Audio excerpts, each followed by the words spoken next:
Dito tayo ngayon sa isang property na binebenta. Ito po ay may sukat na 3 hektarya sa bayan ng Cavinti, Laguna. Meron itong boundary na maliit na lake. Ayan.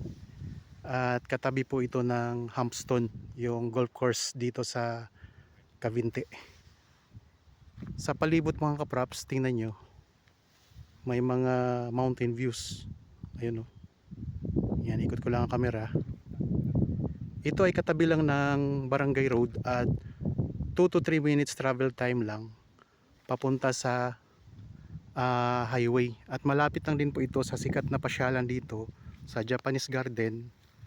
At malapit lang din po sa Caliraya Lake at sa Lumut Lake. Ang lupa mga kaprops ay may mga tanim ng Carabao grass.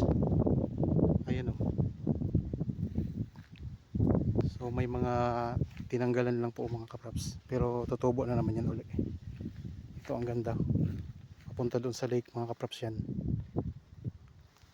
Ang buong video nito ay mapapanood nyo sa aking YouTube channel, Budshot Properties.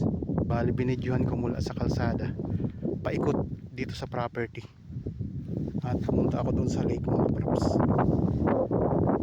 Ganda diba? Yan, panoorin na lang po ninyo ang buong video nito sa aking YouTube channel.